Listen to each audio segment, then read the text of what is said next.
Marcia Stacy Che. Miembro de número de la ANH. Miembro activo de la ANHM. Resumen de la obra sobre Walter Cope, cónsul inglés en Guayaquil. Inédita de la autora, en imprenta. Referente al Cap. Walter Cope, el hombre. Sobre las pestes en Guayaquil y traducción de informes a Inglaterra sobre ellas. Walter Cope y James Stacy Byron. Cónsul en Guayaquil desde 1832 a 1860. El hombre. Walter Cope fue un personaje que se esforzó mucho como cónsul, fue muy activo e importante para varios temas, se interesaba por muchos tópicos en un país que apenas nacía y estuvo presente desde que Ecuador formó parte de la Gran Colombia en 1826. Definitivamente contempló a Guayaquil con ojos visionarios, le gustó, se quedó a vivir allí y buscó oportunidades. Consiguió firmar en representación de Gran Bretaña, hasta que se trasladó definitivamente al puerto, tuvo primero el nombramiento en Colombia como cónsul desde 1828 hasta 1832. Desde 1832 tuvo su nombrado como cónsul de la Gran Bretaña en Guayaquil, en tiempos en que dicho cargo era voluntario y honorario. Sin embargo, sus firmas en representación de su patria, las tuvo antes de su nombramiento, pues fue un personaje muy conocido e influyente. Por su vida y sus gestiones en Guayaquil se puede saber que fue muy relacionado con personalidades, autoridades y familias de Guayaquil y de otras provincias. Lo veremos en muchos documentos, en varios campos del comercio y de los negocios en general, puso una oficina de asesoramiento comercial y llevó el balance comercial de Guayaquil desde 1836 hasta 1856. El coronel James Stacy Byron luego de la batalla de Tarqui conoció al inglés Walter Cope que había traído su herencia de Gran Bretaña a Guayaquil e, inmediatamente se relacionó con él y comenzó a buscar negocios en el puerto. Hizo de traductor del cónsul Walter Cope. Le ayudaba en sus continuos viajes a Guayaquil y quisieron poner un banco juntos, pero las leyes no les ayudaron y se dedicaron al comercio. Desde 1830 hasta 1854 que el coronel James Stacy Byron fue ascendido a vicecónsul y desde 1860 encargado del consulado en Guayaquil, en ausencia de Walter Cope que primero estuvo en la embajada en Quito y se ausentó definitivamente en 1859. Los ingleses vinieron con una idea diferente a América que la de ser simples colonizadores, pues en realidad estaban bastante más adelantados que nosotros en muchos campos, como son la formación militar de sus oficiales, que venían de una guerra dura como fue la de los países que se unieron en Europa, para sacar a Napoleón Bonaparte y ponerle lejos de Francia y de toda Europa. Ellos pudieron preparar a las tropas adecuadamente en su campo, para que ganaran y fueran exitosas, ya que los batallones nuestros tenían poco entrenamiento, carecían de buenas técnicas y conocimientos, además porque la misma España se hallaba metida dentro de una falta de preparación y de convulsión interna, que no sabían cómo llevarla y cómo lograr salir de ella. La preparación académica de las personas que llegaban a vivir en nuestros países, era muy superior a la nuestra y demostraban su superioridad desde los modales, presentación, en orden, en aseo, en el cumplimiento del deber, en el comercio, en balances económicos, en negocios, en lógica, en seriedad. Eran prácticos, pues ellos venían de una Inglaterra que se hallaba ya en plena revolución industrial, buscaban mercado para sus productos. Además su sistema de vida era más adelantado que el nuestro y llegaban llenos de buenas ideas, de novedades, traían dinero y crédito, de manera que estaban aventajados para nuestro medio, por lo que pudieron entrar a un círculo interesante, de una sociedad que apenas quería despertar de una aletargada colonia, que había sido muy larga y deprimida, que no daba muchas oportunidades a los criollos y chapetones. Querían mejorar sus vidas, el nivel de todo lo que debe ser una ciudad, sus habitantes y su comercio, puesto que nuestras ciudades no pasaban de ser unos pueblitos atrasados, sin salubridad, ni buenas costumbres. Las pestes mermaban a los habitantes con demasiada frecuencia. Uno de los problemas más graves de ese tiempo fueron las enfermedades, no había muchas luces sobre ello y constituían el problema más grave del mundo el no poder controlar, pues no sabían cómo hacerlo, cómo luchar contra ellas para poder sobrevivir. Esta lucha duraría largo tiempo aún, casi hasta la Primera Guerra Mundial y la aparición de la penicilina. Pese a que Pasteur y el Papa Alejandro VI, más otros grandes científicos y naturalistas se habían dedicado a dar buenas costumbres a los pueblos con el aseo y el orden. Pero no se podía obedecer, en gran parte por la falta de infraestructura que debía comenzar con la colocación de canalizaciones y tuberías que llevarían el agua a nuestras casas. Esto permitió mejorar el aseo y creó la facilidad para el mantenimiento de la ropa limpia y de las personas mismas. Con el aumento de la población, los ríos, únicos lugares de aseo y de provisión de agua para las ciudades, se contaminaban y los pozos resultaban pocos y no se recomendaba para el lavado de la ropa. Por lo que resultaba difícil tener acceso a buen sistema de aseo. Mientras que en las ciudades cada vez más grandes y con mayor población, el problema se volvía agudo y había que buscar una alternativa. Resultaba muy difícil dar una solución definitiva. El país era demasiado pobre y no se podía realizar grandes inversiones, ni conseguir préstamos para hacer estas obras que eran primordiales para el ser humano. Dr. Walter Reed. Tardaría mucho tiempo aún, años de años con pestes y sin solución posible, la gente moría de manera alarmante, especialmente en la costa y Walter Cope trataba de ayudar en la solución, haciendo contratos hasta con el Dr. Walter Reed, a quien le trajo a Guayaquil y cuyo nombre sería más tarde utilizado para el Hospital Militar Walter Reed de Washington. Él mandó laboratorios y médicos preparados para ello, como veremos más adelante. Cada vez que la peste aparecía, sea con una enfermedad u otra y que se generalizaba en todo el país, se asustaban y trataban de tomar precauciones, pero no había mucha conciencia para ello. A los barcos que llegaban a Guayaquil o a otro puerto, le colocaban en cuarentena, hasta que se pruebe que no podían transmitir ninguna enfermedad, pues no estaban contagiados y que la población no se afectaría. Así cuentan Walter Cope y sus empleados que en tales y tales fechas, se hallan en cuarentena frente a la puna y a la casa de Walter Cope.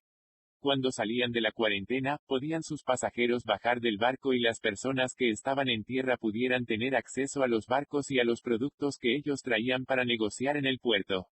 Esto fue por siglos y continuó todavía a la práctica, pues no había remedio posible con las pestes que asolaban a nuestro país y a los vecinos.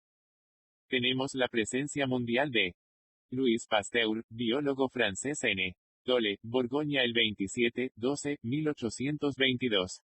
Falleció en 1895 en Marnes, la Coquette. Fundó la teoría de origen microbiana y quedó establecida la teoría de las enfermedades infecciosas, como provocadas por gérmenes patógenos ambientales que penetran al organismo que se encuentra sano, y constituye el inicio de la medicina moderna científica.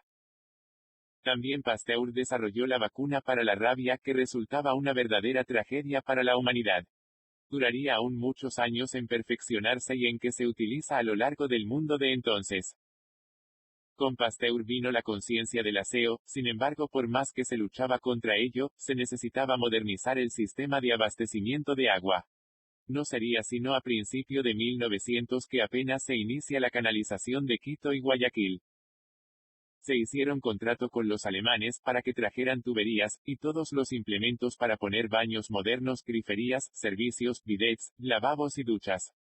Se tardó algunos años en implementar en las casas y las ciudades, pues había que hacer también las canalizaciones, que resultaba lo más difícil, pues se encontraban arqueologías y con túneles muy antiguos, sobre todo en Quito, mientras que en Guayaquil se tenía problema con el control de las aguas, que en cierta época del año sube sobre el nivel del mar, problema que subsiste hasta la actualidad en Quito y Guayaquil, cuya infraestructura es vieja y de materiales antiguos. Otro problema sería implementar un lugar para el cuarto de aseo, que los dueños preferían hacerlo en el patio de atrás pues no querían tener malos olores y otros problemas. Poco a poco se fueron adoptando los cuartos de aseo que se ponía en los espacios amplios y con duchas. Al principio fue también problema el conseguir calentar el agua para el aseo. Debió durar años hasta que se logró servicios que, tal vez, es lo mejor que ha conseguido el ser humano, tener alcantarillado, agua entubada que puede utilizar cada casa y al principio sería con lavaderos de ropa públicos, que fueron una maravilla, desgraciadamente nadie se preocupó por cuidarlos y mejorar su servicio. Tardaría muchos años nuestra patria en poder acceder a todos esos servicios, casi 50 años después de que Walter Cope se preocupara de esta necesidad. Hasta que llegó un personaje visionario, serio y trabajador, que pese a la pobreza del Estado ecuatoriano y de la ayuda que pidió para poder trabajar, pudo implementar a mejores servicios modernos con que contaban otros países y la necesidad de mejorar y acelerar los trabajos en las ciudades. Ese fue el doctor Don Gabriel García Morenos. Con su asesinato, decayó mucho nuestra patria, no había quien continúe con este trabajo y se paralizaron las obras. Hasta que otro personaje que había recorrido algunos países, se interesó mucho en el comercio, en mejorar todos los sistemas de salud y de bienestar económico en el país, que tuvo continuidad a esta obra, se hicieron trabajos fundamentales, que se los ha olvidado, como carreteras, el ferrocarril, sistema de salud con el dinero que se incautó a las propiedades de la iglesia y que pasaron a ser para el bienestar público, además se pagaba a los hospitales. Este fue Eloy Alfaro. Falleció asesinado y arrastrado en las calles de Quito. Nuevamente se abandonaron muchas obras que luego progresaron con la presencia del Dr. Isidro Ayora, médico que se preocupó sobre todo de la salud. Walter Cope tuvo mucho empeño en ofrecernos una buena salud, pues las pestes arrasaban el país. Trajo laboratorios y médicos importantes. Trabajó mucho en este tema y en los barcos que se quedaban en veda, en las costas ecuatorianos. Por el temor que tenían de contagiarse con las pestes que pudiera traer desde el exterior, se mantenía siempre atento, igualmente con los barcos que se quedaban cerca la isla Puna. Sin embargo, el país seguía exportando productos de materia prima que se producían en varias provincias, como Los Ríos, Manabí y Esmeraldas. La lana poco a poco fue decayendo su producción y su consumo, pese a las veces que se ha tratado de incrementar mejorando la variedad de ovejas para la lana, desde varios países del mundo, como desde Argentina y el Uruguay que tienen variedades muy buenas, pero hay poco interés en los agricultores y ganaderos, pese a que se utiliza todo, siendo la carne de cordero también muy apreciada. Pensemos que para 1830 el Ecuador tenía aún más de 3 millones de ovejas en sus páramos y campos, desde 1750. Ahora apenas llegamos a 110.000 ovejas. Las epidemias en Guayaquil. La fiebre amarilla. El año 1842 se presentó en terrible epidemia de fiebre amarilla en Guayaquil, que sumió en la tristeza y el abandono, pues la gente quería huir y evitar el contagio, por lo que iban al campo, a la sierra, inclusive a barcos anclados en lugares distantes de la tierra. La evolución de la peste desde mayo, es un tema que Mr. Cope se preocupó y enviaba informes sobre ello, debía atenderse hasta los límites con Nueva Granada y el Perú. Varios informes y detalles de Walter Cope y de testigos de ese tiempo. La playa. Elogio a Rocafuerte. A principios de octubre último se hizo sentir en Guayaquil la epidemia, fiebre amarilla, sus estragos han afligido a con acento agudo toda la República, y las congojas del jefe de la nación habrían subido de punto, a con acento agudo no haber encontrado con el patriotismo del gobernador de esa provincia, quien atendió a con acento agudo todas las necesidades.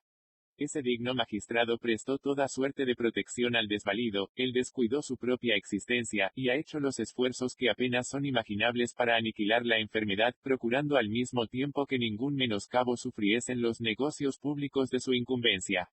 Posible sería que los escogidos del pueblo no apreciasen justamente esos clásicos servicios.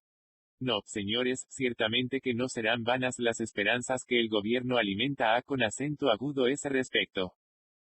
Fue el mayor Walter Reed, americano, quien descubre que la fiebre amarilla se transmite por medio de un mosquito. Se restablecen las visitas de sanidad. A fines de 1842 la Junta Médica estableció ciertas medidas para tratar de mantener controlada la epidemia. El gobernador Rocafuerte inauguró el 1 grado de enero de 1843 el nuevo cementerio en Sabana Grande, pues el anterior estaba lleno y no se quería perturbar esas sepulturas por algún tiempo para evitar contagios. Este cementerio recién inaugurado corresponde al sector de la Puerta N grado 3 del actual Cementerio General de Guayaquil, lugar donde se encuentran aún algunas sepulturas de octubre y noviembre de 1842, sin duda trasladadas allí cuando se terminó la construcción del nuevo cementerio. La Junta Médica restableció la desaparecida Junta de Sanidad con el fin de que se reiniciasen las visitas de sanidad a los buques. Se acordó que las visitas se hiciesen en Puná, para así poder atajar a distancia cualquier buque apestado. De inmediato se encontraron con el problema que ningún médico quería radicarse en ese pequeño puerto. Solo el doctor José Esteban Pisis se ofreció a cambio de una adecuada remuneración, pero de inmediato surgió el problema de cómo pagarle su sueldo y cuáles serían las fuentes de los recursos. Las inspecciones en Puná y La Barca, Sonsonate, otra vez recurrimos al relato de Huerta, el doctor Pisis, nombrado como acabamos de ver, médico de sanidad con residencia en Puná, se dirigió sin mayor tardanza a aquella isla a ejercer el importante cargo que le había encomendado Rocafuerte y la Junta. En enero de 1843 lo encontramos en Punta Española practicando las visitas de sanidad a los raros buques de procedencia extranjera que se dirigían a nuestro puerto. A fines del citado mes había puesto en libre plática a la barca chilena Sansonate que venía del puerto de Valparaíso. La barca llegó a 264 Guayaquil y a los días corrió en la ciudad el persistente rumor de que habían muerto a bordo de la Sansonate 2 individuos. Creyóse inmediatamente que la barca venía infectada de fiebre escarlatina, que los 2 individuos habían perecido víctimas de aquella peligrosa enfermedad, y de allí gran excitación y gran alarma en todos sus habitantes. El señor Espantoso ordenó al comisario de policía, Lavallen, hiciera conducir a Puná a un extranjero maquinista que presentaba síntomas de fiebre escarlatina. Este maquinista extranjero pertenecía a la tripulación de la Sansonate. Había sido desembarcado de aquella. Lo ignoramos. Aquí hacemos un paréntesis en el relato para aclarar que el buque chileno era la barca mercante a vela, Sonsonate, que no tenía motor y por lo tanto no requería un maquinista. El maquinista infectado puede haber sido uno de los 2 del vapor, Guayas, o de las máquinas del aserrío. Reanudamos el relato, como quiera que sea, es lo cierto que la barca Sansonate levó anclas el mismo 29 de enero y abandonó el puerto dirigiéndose al Golfo. Sin embargo, 11 días después la Sonsonate regresaba a Puná con el capitán enfermo y echaba anclas frente a la Punta Española. Fue incomunicada inmediatamente después de la visita sanitaria, por el doctor Pisis. Al día siguiente el gobernador Espantoso recibe 2 comunicaciones de Puná, una del médico de sanidad, doctor Pisis y la otra, del capitán del puerto, don Francisco Reina, que ocasionalmente se encuentra en la isla. El doctor Pisis escribe al gobernador, la barca chilena Sansonate volvió a anclar anoche en este punto por el motivo de la enfermedad del capitán, que murió poco después con todos los síntomas del vómito prieto. Fui testigo de su muerte. El resto de la tripulación sigue con completa salud hasta ahora. Sin embargo, de haber en Puná enfermos de la misma epidemia, ha dejado el buque incomunicado hasta recibir órdenes de U.S. sobre este particular. P5 sobre 42 y 58, 47, don Francisco Reina, por su parte, dice en su comunicación al gobernador, ella atracó el bote de la barca chilena Sansonate que había fondeado frente a la Punta Española, a reclamar al médico que está estacionado en este punto, para visitar al capitán del citado buque, don Eduardo Salmón, que salió de esa ciudad el 29 del mes P, y habiéndose enfermado de bastante gravedad, por lo que fue dicho médico a las 11 de la noche pasada para visitarlo y a su presencia falleció a pocos momentos. Habiendo fondeado el expresado buque frente a Punta Mandinga sin la menor comunicación. 48, 47 y 48. Registro MPAL. P5 cuartos y 60 Era obvio que el capitán Salmon había adquirido la fiebre amarilla en Guayaquil y esta era una demostración de que el peligro no había pasado y que el puerto aún revestía un grave peligro para el comercio marítimo. Sin embargo, según el procurador síndico municipal de Guayaquil, Juan José Valverde, la Sonsonate, sí había traído marineros enfermos con fiebre escarlatina y esto lo confirma al gobernador en carta del 29 de enero. P5 sobre 40 en base a lo denunciado por el señor Valverde, el gobernador notificó al capitán del puerto al día siguiente, disponiendo que visite la Sonsonate, en compañía del doctor Destruje y que tome acción de acuerdo a lo que diga el médico. P5 sobre 61 El resultado fue la orden inmediata de abandonar el puerto de Guayaquil. Esto nos indica que al doctor Isis, quien dio entrada libre al buque, se le escapó ese pequeño detalle. En vigencia el reglamento para visitas de sanidad El reglamento para las visitas de sanidad a los buques que entren a puertos del Ecuador fue publicado en el correo N-grado 66, del 1 grado de enero de 1843. El reglamento consta de 15 artículos y estaba muy bien concebido en base a la experiencia reciente y la experiencia ancestral de las ordenanzas navales españolas, vigentes entonces en el Ecuador. La visita no se confiaba solamente al médico de sanidad, sino que requería la presencia del capitán del puerto, un celador y el secretario de la Junta de Sanidad del puerto. Aparte de los 15 artículos del reglamento, forman parte del mismo los artículos 57 y 58 del título 7 grados del tomo 2 grados de las Ordenanzas Generales de la Armada Naval Española. P5 sexto Si se respetaba este reglamento se evitaría el ingreso de cualquier epidemia. Pero no ayudaba en nada a deshacerse de la que ya estaba en el Ecuador. 265 Estadística de sepultados. El correo N-67, del 8 de enero, traía en su portada la primera estadística de cadáveres sepultados en el Panteón de Guayaquil. La tabla comienza en octubre, pues como en septiembre no sabían qué estaba pasando, no registraron datos estadísticos.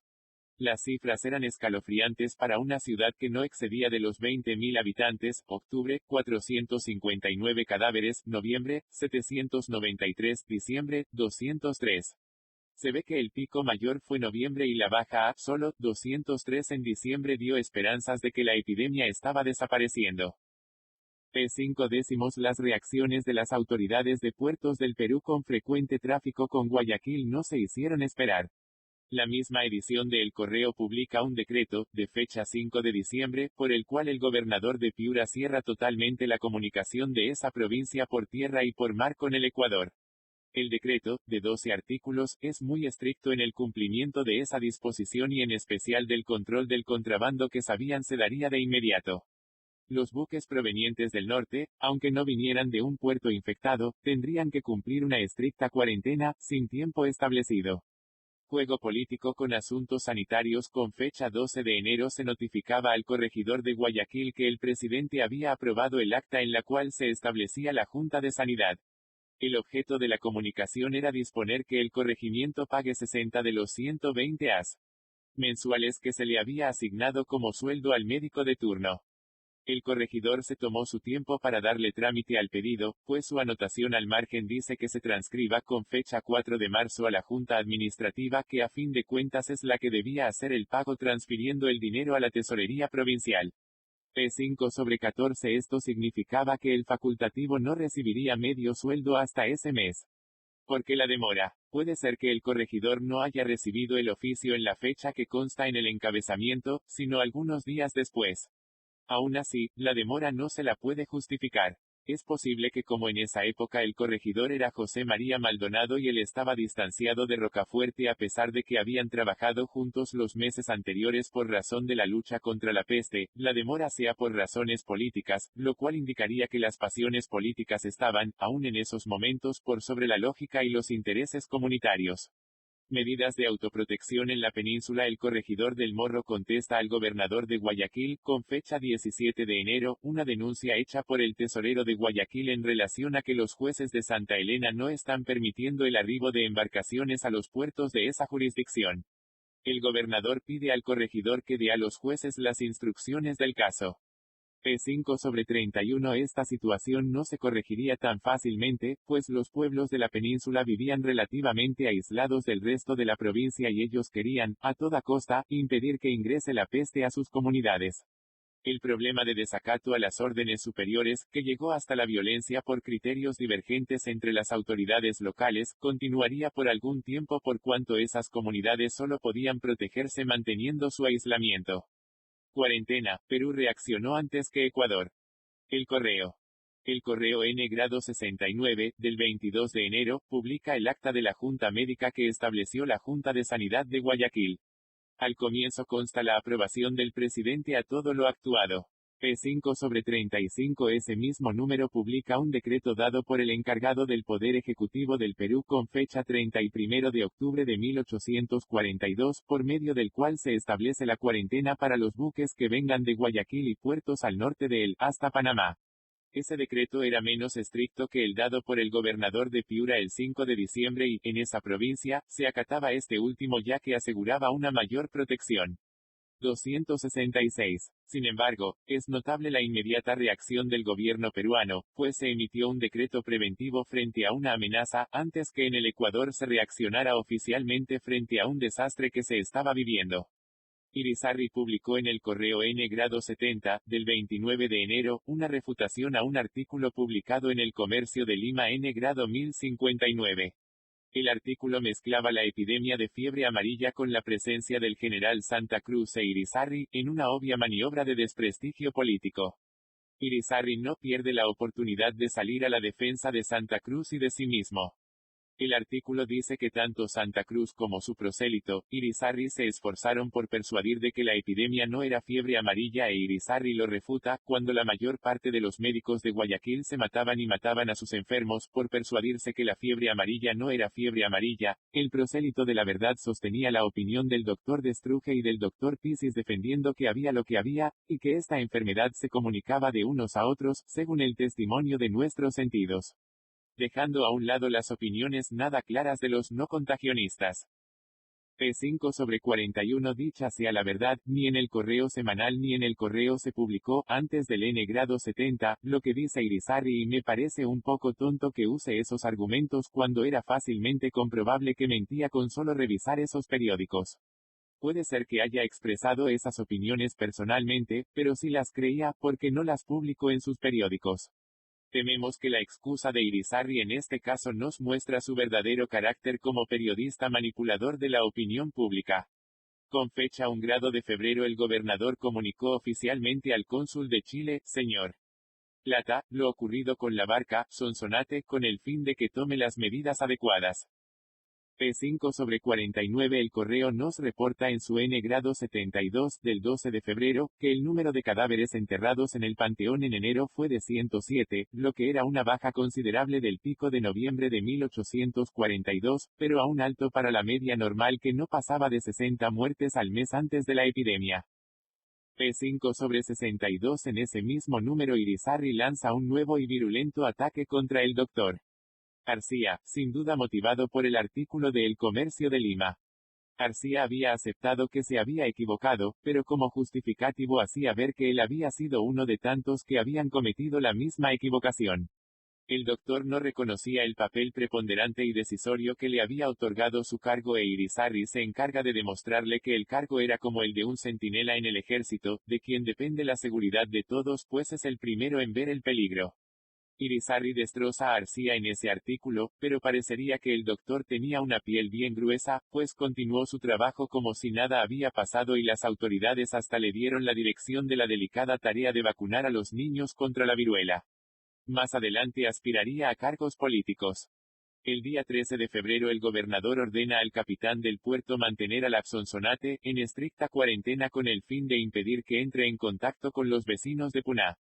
La orden del gobernador es terminante y estricta, pues ordena que ni siquiera se acerquen canoas a buques que lleguen del extranjero, ni embarque absolutamente nadie hasta después de realizada la visita de sanidad. Dispone también que si se encuentra algún enfermo, se haga que el buque retroceda. P5/64. El capitán ya había ordenado que la Sonsonate se ancle frente a Punta Mandinga, a distancia prudente del puerto de Puná. La Sonsonate, como la Reina Victoria, la Miseno y otros buques parecidos, eran los que mantenían el tráfico regular entre los puertos de la América del Sur y Central. Eran esenciales para mantener el comercio que daba vida a esos puertos. El capitán Reina estaba pasando bastante tiempo en Puná, pues su principal misión en estos meses sería la de impedir que entre a Guayaquil algún buque infectado que pueda hacer peor la situación en la ciudad. Su misión no incluía una cuarentena de salida para controlar que no se den casos PAG. 212. Como ya hemos tratado el asunto, hacemos un salto al 14 de mayo y la publicación de El Correo N-85, en el cual se publicó una carta del gobernador espantoso al cónsul Cope, fechada 12 de mayo. Con esta fecha he recibido la desagradable noticia por el parte que ha comunicado desde la Puná el capitán del puerto anunciando que ha fondeado frente a aquella isla el día de ayer el bergantín goleta inglés Empresa, que antes se denominaba Reina Victoria, procedente de la costa del Chocó, habiendo perdido en el viaje 3 individuos que han muerto de la fiebre amarilla. Según la declaración del capitán del mencionado buque, y por cuya circunstancia las autoridades de la Nueva Granada se han resistido también a que no se desembarcase en tierra ninguna persona de las que navegaban a su bordo. Antes de esto, es bien notorio al señor cónsul que el origen de las calamidades que aún se deploran en esta provincia, fue este mismo buque que trajo consigo la fiebre amarilla en el mes de agosto de año próximo pasado que fondeó en esta ría y que cuando apenas comienzan a convalecer estos pueblos de los funestos estragos que han sufrido, vuelve a presentarse en nuestras costas revestido de las mismas insignias del mal este terrible fantasma, que 272 su nombre solo ha sido bastante para amedrentar a este vecindario.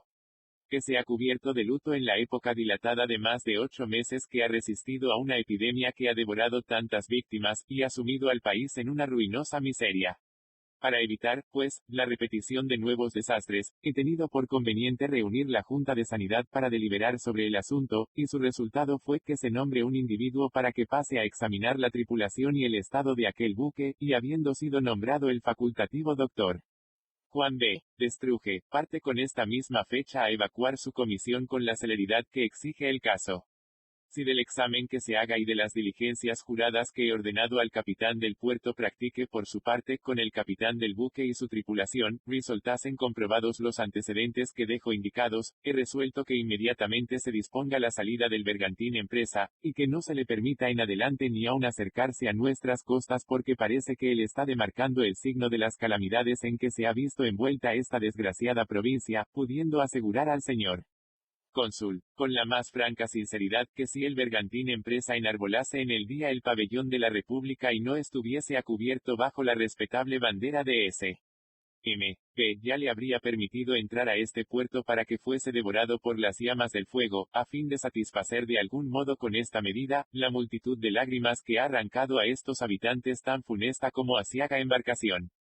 Como pudiera ser que se ocasionase algún reclamo por consecuencia de las medidas que en este caso se han dictado, me es muy satisfactorio ponerlo antes en conocimiento del señor cónsul, para que penetrándose de la magnitud y naturaleza del asunto, tenga en consideración los antecedentes y motivos que han influido para obrar del modo indicado, y no se atribuya a ninguna otra causa que pudiera prevalecer en el ánimo de la gobernación.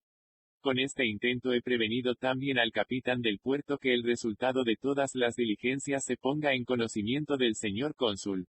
P5, 182.184.185.186 y 191. Como dice en su carta al cónsul Cope, en efecto el gobernador escribió al capitán del puerto, en la misma fecha con instrucciones claras, se ha impuesto esta gabón del contenido de su nota de ayer en la que participa la aparición del bergantín goleta inglés, Empresa Q.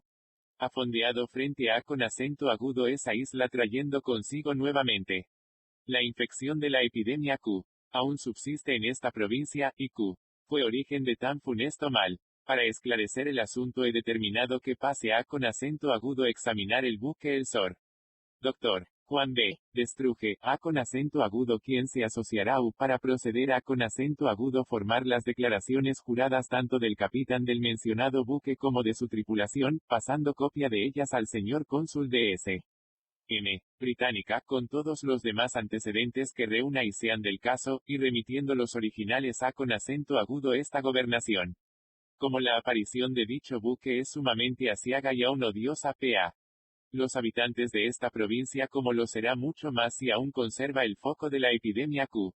Nos trajo en el mes de agosto de año PPDO, al ausentarse de ese puerto dispondrá que inmediatamente salga de nuestro territorio y abandone nuestras costas, y el día 13, el cónsul Cope contesta al gobernador. He tenido el honor de recibir la atenta nota de VS. FHA, de ayer relativa al Berg. Goleta Inglés Enterprise, y como ésta se refiere a las 273 determinaciones que deben tener lugar después de practicar el reconocimiento QE. VS, ha mandado hacer, y que aún no se ha verificado, me contrae ahora a manifestar a VS. Mi voluntad de concurrir en todo lo que es racional para satisfacer las inquietudes de su pueblo, y los recelos de VS. De quien me repito, muy atento. En el correo N grado 83, del 30 de abril, Irizarry publica la carta en que el presidente de la Junta de Sanidad de Paita oficializa el establecimiento del buque correo entre Paita y Punta Española. Es interesante que el cónsul Walter Cope figure como el catalizador y protector de este medio de comunicación y su casa en Punta Española se convirtió en el puerto seguro para la llegada del buque correo. P5 sobre 169. Noticias de la evolución de la epidemia desde mayo. Huerta nos relata la situación a partir del mes de mayo. La peste, y el señor espantoso, la mortífera epidemia volvía a decrecer, y siguió en descenso rápido hasta terminar en septiembre, en el mismo mes de su fatal aparición e invasión en nuestra ciudad y su comarca. En el mes de octubre el índice numérico de defunciones causadas por la fiebre amarilla comenzó a descender nuevamente hasta alcanzar un promedio de 4 en los meses de noviembre y diciembre.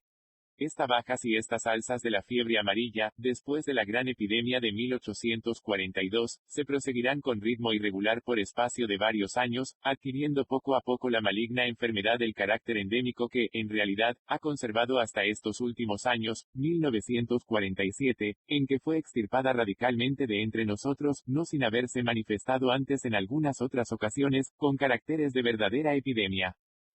La Junta de Sanidad de Paita inquiría de tiempo en tiempo, valiéndose del cónsul inglés, M.